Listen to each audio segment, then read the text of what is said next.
스탠포드 대학교의 심리학 교수 루이스 터빈 박사, 이분은 캘리포니아 주에 사는 학교에 다니는 초중고 학생들을 대상으로 그 학생들 가운데 IQ가 135가 넘는 학생들, 여러분 150이 넘으면 천재라고 그래요. 135가 넘으면 수재라고 합니다. 그 수재 학생들 1521명을 70년간 추적 연구 조사를 했어요. 미국은 연구를 했다면은, 그러니까 대를 이어서 연구하더라고. 스승이 한 연구를 제자가 받아서 계속 연구해. 70년을 추적해서 연구한 결과, 여러분 135가 넘는 그 수재들 가운데 특별히 두각을 나타낸 사람은 하나도 없었다는 거예요. 하나도 없었다. 그러면 도대체 어떤 사람이 두각을 나타내느냐? IQ는 안 되는데 성품이 좋은 사람들, 그 학생들이 각 분야에서 두각을 나타내더라는 거예요.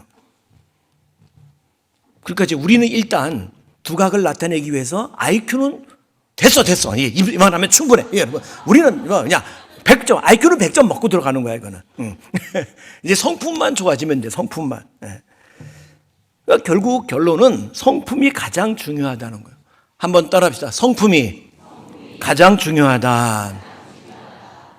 사회생활에서도 그럴 뿐만 아니라 직장생활에서도. 그리고 여러분, 살을 맞대고 사는 부부가 아이고 더 못 살겠다고 가정법원에 이혼 소송을 낼 때 이혼하려고 하는 사유로 가장 많이 적는 게 뭐예요?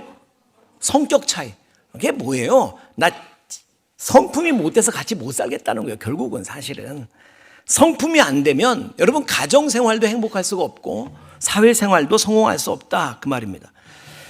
그리고 그런 사람들이 교회를 그냥 그 성품 안 고치고 그대로 다니면 그 사람 때문에 예수님이 욕을 먹어요. 예수님. 휴대폰 나오기 전에, 아주 오래 전이에요. 제가 시내에 나갔다가 급하게 전화할 일이 있어서 공중전화를 찾았어요.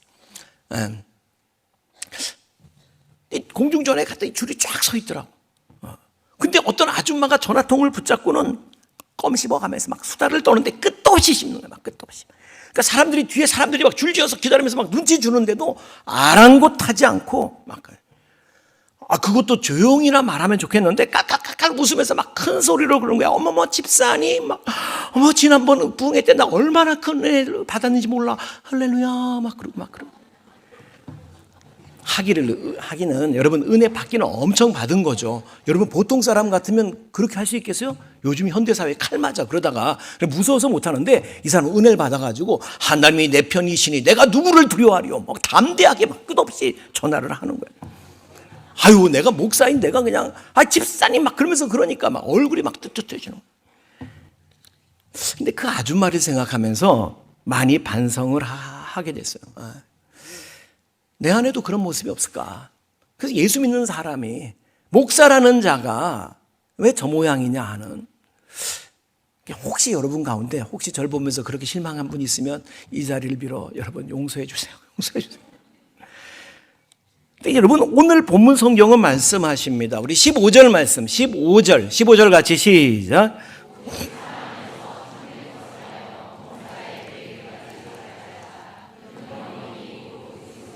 네, 여기 보면 그에게까지 잘할지라.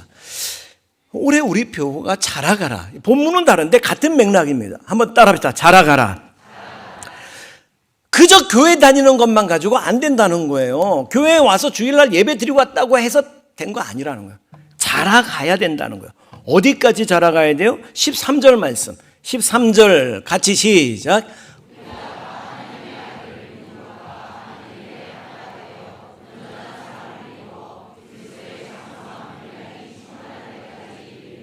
어디까지 자라요? 그리스도의 장성한 분량이 충만한 데까지.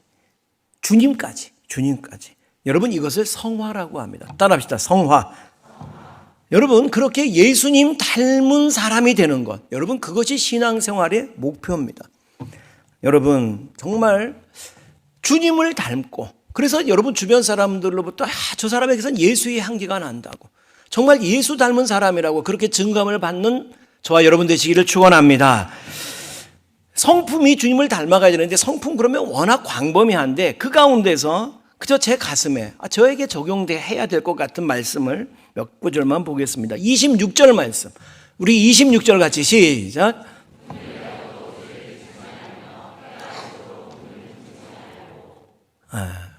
분을 내도 죄를 짓지 말고 화내지 말고, 그 말인데 여러분 언제 화납니까? 언제 화나요? 시도 때도 없이 화나요? 그러면 정신병원 가야 될 문제고 언제 화납니까? 예를 들어서 아내가 이제 설거지를 하다가 아이고 유리컵을 깨뜨렸어요. 그러면 남편이 뭐라고 해줘야 돼요? 괜찮냐고, 안 다쳤냐고. 그래야 되는데 어떤 남편이 그런 거야. 아주 다 깨라, 다 깨. 아주 살림 거덜나겠다 아주 막. 그러면 이제 부인이 내게는 다른 오빠가 필요하고 가정을 아주 깨버리고 싶은 거죠. 가정을 깨버리고. 근데 그래도 꼭 참고 이제 밥을 차려줬어. 식탁 기껏 차려줬더니 남편이 그러는 거야. 왜 이렇게 짜? 맨날 끓이는 김치찌개도 좀 제대로 못 끓여? 진짜 당신 도대체 할 줄 아는 게 뭐야?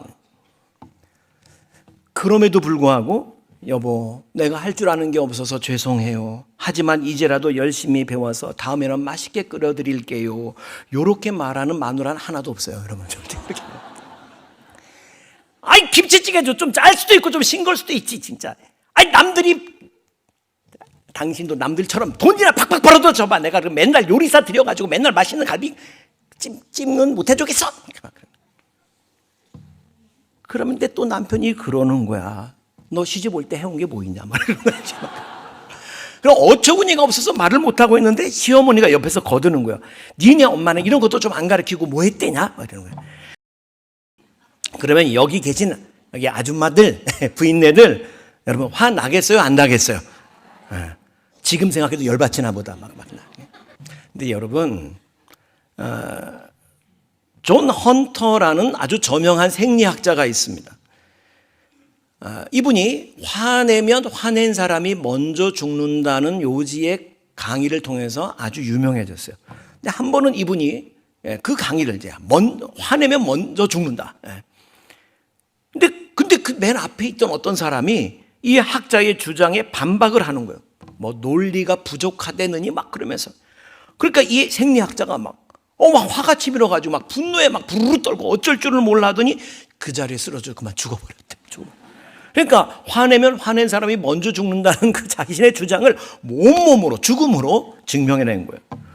그러니까 여러분 화내지 마세요. 여러분 하나님께 쓰임 받으려면 온유해야 돼요. 온유해야 돼요. 태풍에 여러분 뉴스 보다 보면 태풍이 왔을 때 막 아름들이 나무가 이렇게 뿌리채 뽑혀서 쓰러져 있는 것들을 볼 수가 있습니다. 내가 거목이단 말, 덤비려면 덤벼 이러다가 그냥 뿌리채 뽑혀버리는 거예요. 근데 여러분 강가에 갈 때는 태풍이 와도 하나도 안 뽑혀. 그 약한 게. 왜 안 뽑혀요? 바람이 불면 뜻대로 하옵소서. 뜻대로 하옵소서. 안 뽑혀.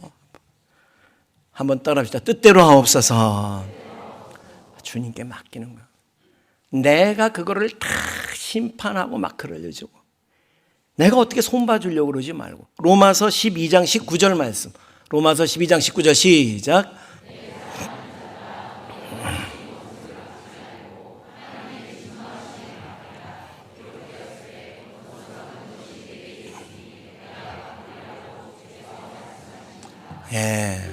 때로는 나를 아프게 하기도 하고 속상하기도 하고 여러분 그런 경우에도 심판하는 것은 하나님께 있어요.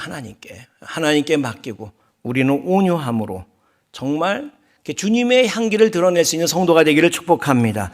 29절 말씀, 우리 29절 말씀 같이 시작.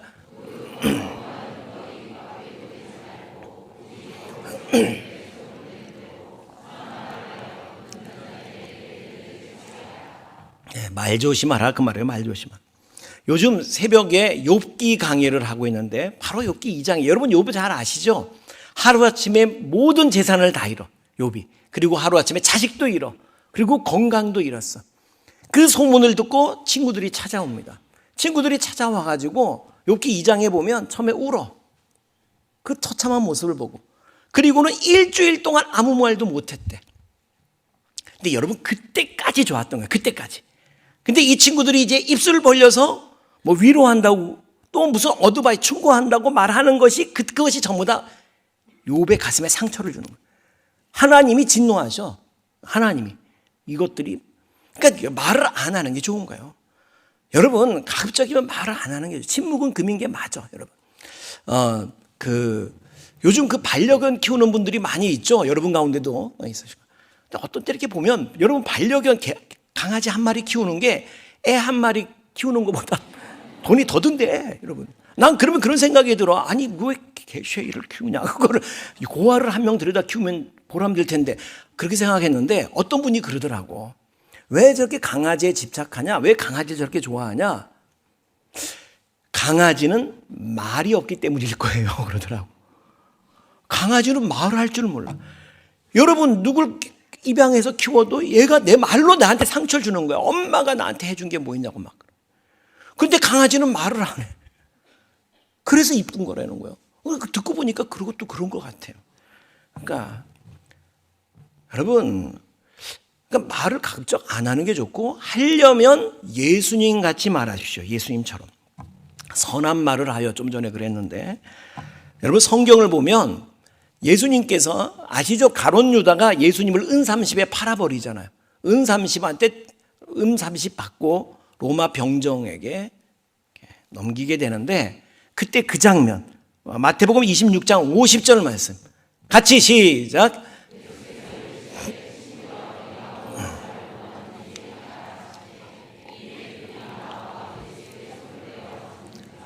여러분, 지금 가룟 유다한테 예수님이 뭐라고 불러요?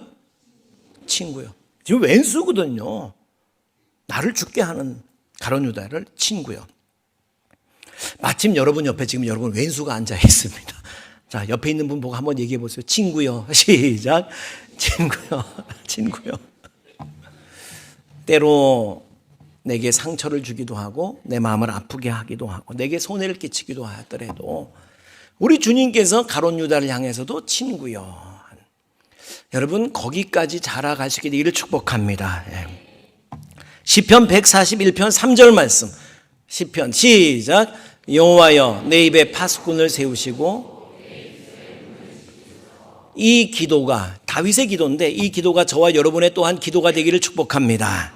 시편 17편 3절 말씀 같이 시작.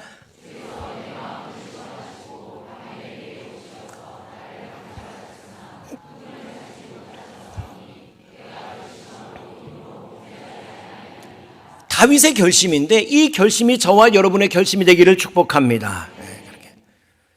입으로 범죄하지 않겠습니다. 여러분, 주님께서 정말 주님 닮은 모습으로 우리를 그렇게 성장시키기 위해, 성숙시키기 위해서, 훈련을 위해서 하시는 방법이 있는데 그 중에 하나가 뭐냐면 공동체 속에 더불어 살게 하는 거예요. 16절 말씀, 우리 16절 같이 시작.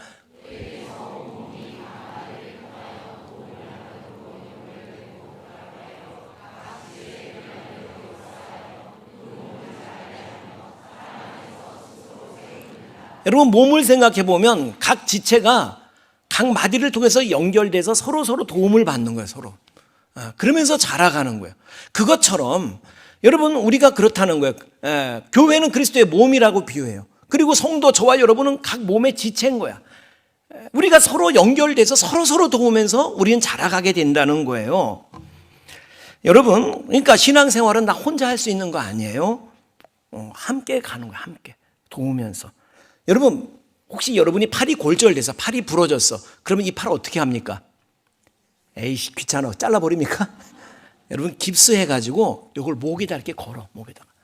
근데 여러분, 목 입장에서는 그렇지 않아도 이 머리통 지탱하는 게 무거운데, 여러분, 몸 중에서 제일 무거운 게 머리예요, 머리.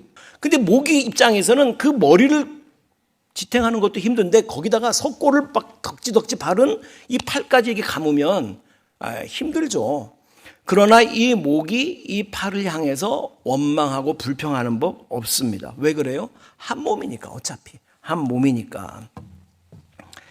지금 제가 하고자 하는 말은 여러분, 가정에서든 교회에서든 사회 속에서 우리가 종종 이 부러진 팔처럼, 부러진 다리처럼 지금 제 구실을 못하고 있는, 내게 고통만 가중시키는 그런 존재가 있을 수 있어요.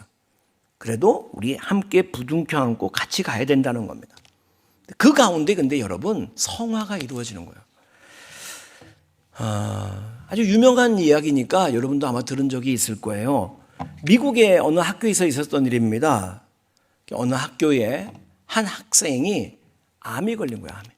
병원에 입원을 해서 암투병을 하다가 머리카락이 빠지잖아요. 그러면 항암제 투여하면 머리카락이 다 빠진 거예요.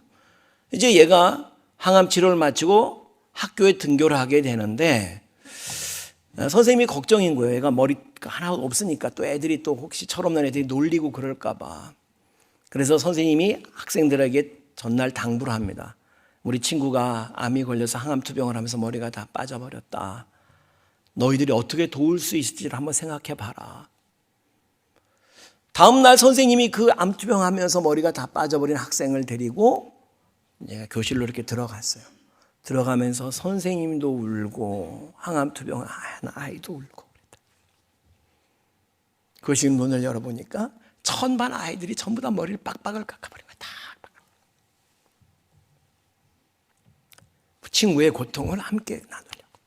걔만 혼자 이상하게 보이지 않게 하려고 다 머리를 깎아버린 거야. 고통을 함께 나누면서 우리가 성화되는, 그게 주님 닮은 모습이거든요. 우리나라에서도 비슷한 일이 있었어요. 어느 학교에서 졸업여행, 수학여행을 가려고 하면서 덕유산인가로 가기로 했대. 등산을 하기로 했는데 남학교에서. 그런데 한 아이가 장애인이 있는 거예요. 학생이. 휠체어를 타는 장애인이에요. 그래서 선생님이 근데 우리 친구는 어떡하지? 이렇게 물었어. 그랬더니 애들이 다 이구동성으로 같이 가야죠. 그러더라고요. 그 휠체어를 앞에서 끌고 뒤에서 밀면서 가가지고 더 가파른 데서는 애들이 업고 앉고 막 부둥켜 앉고 그리고 다 같이 정상 정복을 했다는 거예요. 여러분, 내가 옳고 너가 틀렸고 여러분 옳고 잘나고 이런 게 중요한 문제가 아니에요. 중요한 것은 함께 갈 수 있느냐는 거예요. 끝까지 함께 가낼 수 있느냐. 여러분, 우리가 언제라도 나도 장애인 될 수 있잖아요. 여러분도 장애인 될 수 있고, 예를 들면 그러면 그런 경우에라도 내 남편이, 내 아내가, 우리 부모님이, 내 자식이, 내 친구가, 우리 교우들이 나에게 해주기를 원하는 그것을 내가 지금 해주는 거죠. 해주는 것. 우리 본문 15절 말씀, 15절 같이 봉독합니다. 15절 같이 시작.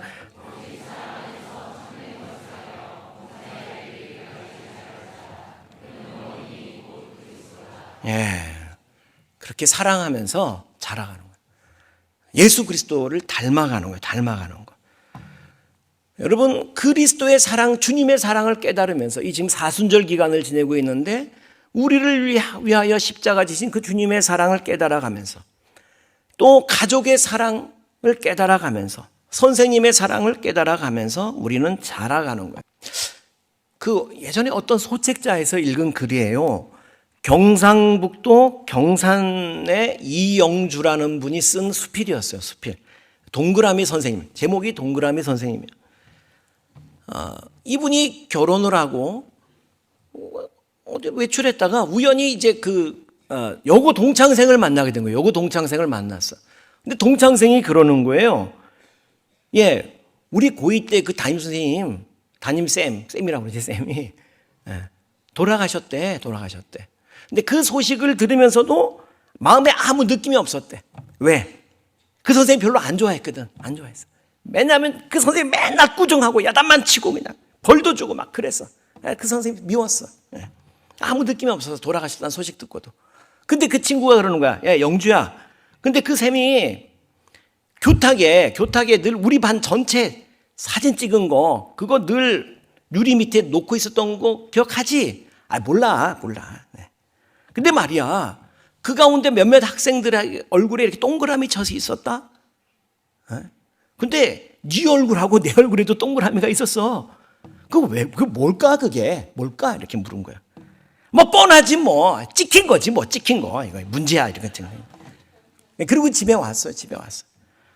그리고 이제 여고 동창생도 만나고 했으니까 옛날 이렇게 그 앨범 한번 이렇게 보고 그 학교 시절에 그 교지 있잖아요. 문예지를 이렇게 보다가 선생님이 쓴 글을 하나 보게 된 거예요. 근데 그 제목이 동그라미 선생님. 그리고 내용이 이래요. 나는 수학 선생으로서 수학 기호 가운데 동그라미를 제일 좋아합니다. 이 원만하고 모가 없는 둥근 모양은 내가 나의 제자들에게 기대하는 인격의 목표입니다. 내 제자들이 공부만 잘하고 수학만 잘 푸는 제자들이 되기를 원치 않습니다. 나는 그들이 동그라미처럼 원만한 인격의 소유자가 돼서 이 사회 속에 나아가 기여하는 모습을 보고 싶습니다. 거기까지 읽어 내려가던 이 자매가 마음이 무너지기 시작했어요. 눈물이 뺨을 타고 흘러내립니다. 그리고 독백을 쏟아냅니다. 그랬군요, 선생님. 그래서 저를 그렇게 꾸중하시고 저를 책망하셨군요. 선생님, 선생님의 마음 알겠어요. 동그라미를 좋아하신 선생님, 이제라도 동그란 제자가 되겠습니다. 사랑하는 성도 여러분, 때때로 하나님께서, 우리 주님께서 우리를 책망하시는 것 같이 느껴질 때도 있을 거예요. 왜 주님께서 내게 왜 이러시나? 또는 가정에서, 사실은 사회 속에서 때로는 또 여러분 우리가 책망받는 시간도 있을 거예요. 네. 여러분 왜 그렇습니까? 우리 주님께서 저와 여러분을 대신하여 십자가에 못 박혀 죽으실 때에는 저와 여러분이 단지 생존, 그저 살아가기를 원해서 그러신 건 아니에요. 네. 이 땅에서 정말 주님을 닮은 동그란 제자로, 네. 정말 주님의 그 향기가 나는 제자로 살기를 원하셨던 겁니다. 여러분 그냥 예배 드리고 그냥 가는 거 아니에요. 주님 닮고 싶습니다. 내 가정에서도, 아내로서, 남편으로서, 직장에서도, 그리스도인으로서, 또 교회에서도 정말 예수 믿는 제자답게 주님의 향기가 나는 그런 제자가 돼서 정말 주님을 기쁘시게 하고 주님께 쓰임받고 하늘의 은혜를 누리게 되기를 원합니다. 기도하고 그렇게 살아내는 저와 여러분 되시기를 주의 이름으로 축원합니다.